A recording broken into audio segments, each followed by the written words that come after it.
Hey everyone, and welcome back to The Deep Dive.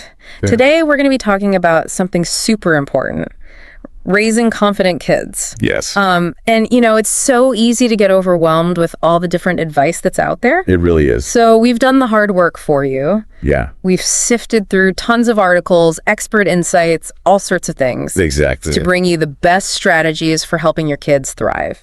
Absolutely. And we're looking at sources like the Big Life Journal. Oh, no. Some great insights from child psychologists like Dr. Kennedy, Dr. Amen. Okay, yeah. Even authors like Daniel Wong, who wrote The Happy Student. Awesome. Yeah. So we've got a lot of great stuff to cover. So get this. Okay. Did you know that something as simple as hanging family portraits can actually boost a child's confidence? Oh, that's interesting. Right. It's like, who knew? Yeah. It makes sense, though, when you think about it. I know. It's all about, Yeah. creating an environment where kids feel like they belong. They see themselves as part of this strong, loving unit. Yeah. And Dr. Kennedy, who is like a really renowned child psychologist, talks about that. She does. Like how important it is for kids to feel secure in those family connections. Yes. And that's kind of like the groundwork for them Yeah. to be able to go out and explore That's and it. have that confidence to face new things. Absolutely. So it makes total sense when you think about it that way. Yeah. But okay, so why is confidence like so crucial for kids in the first place? Well, as a parent, you're always trying to prepare your child for life. Right. You want them to be happy, successful, all of that. Of course. And confident kids are just more likely to, bounce back from challenges. Yeah. They're more resilient. They embrace opportunities. They're more likely to pursue their dreams, Totally. without being held back by self-doubt. Yeah, that's huge. So it's like giving them this, this toolbox to navigate life, I love that. because there are always going to be bumps in the road. Yeah, absolutely. And speaking of tools, Oh, we have some really interesting advice from Dr. Amen. okay. He combines neuroscience Wow. with practical parenting strategies. Okay. And he has this really cool example called Chloe's game. Chloe's game. Yeah, where he would ask his daughter, is this good for your brain? Oh, wow. About everyday choices. Like what kinds of things? Oh, like anything really. Okay. Screen time, what she wanted to eat. Oh, interesting. Just getting her thinking about her brain health early on. Wow, I love that. It's a really fun way to get them thinking about consequences, Oh, that's sneaky. but in a positive way. Okay. It gets them thinking about cause and effect. Right. And when kids understand, that their actions have consequences, both good and bad, they feel more in control. That's so true. It's a key part of building that confidence. Okay, so Chloe's game is like prompting kids to think about those consequences, right? Yeah. But what about when they actually like mess up? Oh, yeah. When they make mistakes. Right. And as a parent, you just want to like jump in and fix everything. Oh, I know. It's so tempting. It's so hard. It is. So like, how do we deal with that? Well, Dr. Amen and the Child Mind Institute, they're both really clear on this. Okay. Mistakes are opportunities for growth, Oh, that's a good way to look at it. not something to be feared. Right. We need to let our kids fail. But that's so hard. I know it is. Like, how do we as parents actually get comfortable with that? It goes against every instinct. It really does. But think about it. Every time you prevent your child from experiencing a natural consequence, Okay. you're robbing them of a chance to learn Oh, it's deep. and grow. Yeah. Dr. Amen shared a story about his daughter forgetting her lunch. Oh, whew. And instead of rescuing her, Yeah. he let her experience the consequence of being hungry. Oh, It sounds harsh, but she learned a valuable lesson yeah. about responsibility that day. Yeah. And think about the confidence she gained from overcoming that challenge. That's true. She was like, I did it. Right. Yeah. And that reinforces the idea that she's capable Yeah. of handling those tough situations. I love that. So we're building those I can handle this No, I like that. I can handle this muscles. by letting them navigate those tough moments. Totally. And it's not just about letting them face the music. Okay. It's about how we support them through those difficult emotions. Yeah. And that brings us to another really valuable insight from Dr. Kennedy. Okay. The power of saying, I believe you, when a child is expressing their feelings.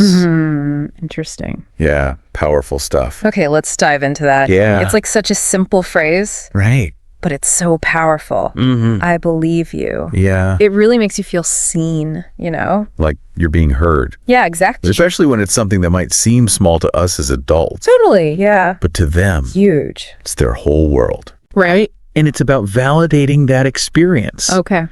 Not dismissing their feelings. Right. Or trying to fix them right away. Yeah, just letting them be. Letting them know that those emotions are real and that they have the capacity to deal with them. I love that. It's powerful stuff. Dr. Kennedy had this example of a kid getting picked last for dodgeball. Oh, yeah. And that feeling of rejection. Oof, I felt that. Right. Like, we've all been there. Yeah, Even yeah. as adults, it still stings. It does. And in that moment, Yeah. like a kid just needs to hear that what they're feeling is okay. Exactly. So I believe you. That sounds really hard. You know, just acknowledging that. Powerful. Yeah. And it's like giving them permission to feel their feelings It is. without judgment. Yes, that's key. And that builds self-trust, right? Absolutely. Because when you feel understood and accepted for who you are, Yeah, then you start to develop a stronger sense of self-worth. exactly. And that's kind of like the foundation of confidence. It really is, yeah. Okay, so we've talked about letting kids experience consequences, validating their feelings, all that good stuff. Yeah. Now let's get to the practical stuff. Okay, let's Like, what can we actually do every day Yeah, the data. to boost our kids' confidence? Well, the great thing is we have a ton of actionable tips Okay. from all of our sources. Awesome. It's like they've given us a toolbox Ugh. filled with confidence-boosting strategies. Let's open it up. Okay, so first up, chores and responsibilities. Wait, chores? I know. My kid's gonna hate me. It's not about turning them into little housekeepers. Okay, good. It's about finding age-appropriate tasks Right? that give them that sense of ownership, Yeah. of contribution to the family. Okay, that makes sense. So it could be something as simple as setting the table, feeding a pet, Yeah. helping a younger sibling get dressed. These little things, they make them feel valued. And as they master those tasks, their confidence grows. I see. They're like, I can do it. Exactly. Yeah. Okay, next tool. Ooh, what is it? Praise. Okay, everyone loves praise. Right. But here's the thing. What's that? It's not about just showering them with generic compliments. Yes. Daniel Wong, he emphasizes this. He does. Yeah, praising effort Okay. over outcomes. So not just great job on the yay. Right. It's like, wow, you worked really hard for that. Exactly. I'm so impressed with your effort. Yeah. You're shifting the focus to the process, not just the end result. Okay. And that helps them develop a growth mindset. Oh, I've heard of that. They learn that challenges are opportunities to learn. That's so important. Yeah. Not something to be afraid of. Absolutely. Speaking of learning and growth, Yeah. the Big Life Journal talked about giving kids age-appropriate choices. Oh, that's a good one. Right. It's so simple, but so effective. Like letting them choose their outfit or what they want for breakfast. Exactly. It gives them that sense of control. It does. And that autonomy builds confidence. Yeah, like we trust you to make good decisions. Exactly. Okay, what else is in our confidence toolbox? Okay, this one is huge. Okay, lay it on me. Modeling confidence ourselves. Oh, man. I know, right? That's where I think a lot of us parents struggle It's hard. because we're all dealing with our own insecurities. Absolutely. But the thing is, it's not about being perfect Okay. or pretending we have it all figured out. Here.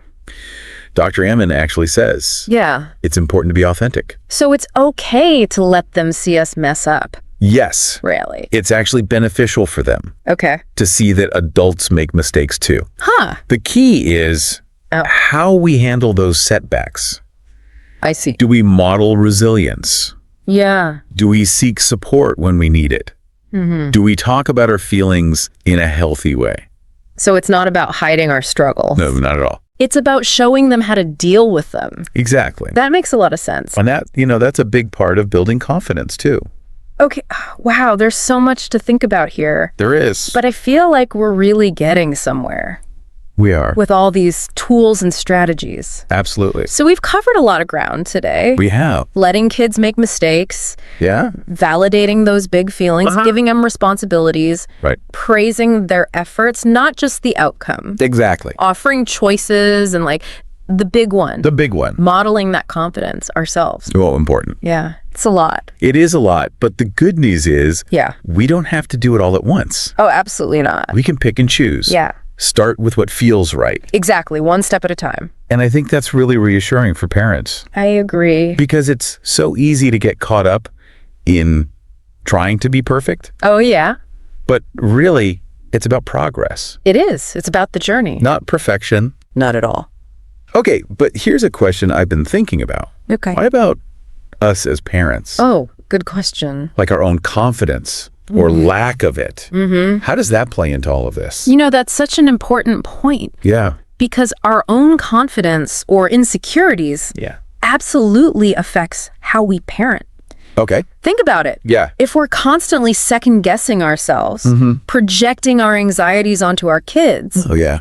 they pick up on that. That makes sense. So it's not just about telling them to be confident. Right. It's about us embodying that confidence. Okay, so lead by example. Exactly. And that might mean, facing our own fears. Oh, wow. Yeah. Challenging that negative self-talk. Seeking support when we need it. That's huge. Yeah, and remembering, Yeah. we're all works in progress. That's so true. None of us have it all figured out. And that's okay. Exactly, it's okay. And it takes the pressure off, I think. I think so too. Trying to be that, perfect parent.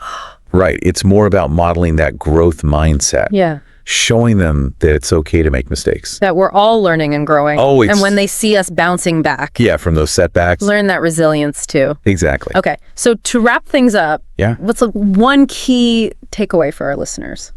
I would say building a child's confidence. Yeah. It's a process. It's a journey. It is. And it takes, intention, consistency, and a whole lot of love. The most important ingredient. Absolutely.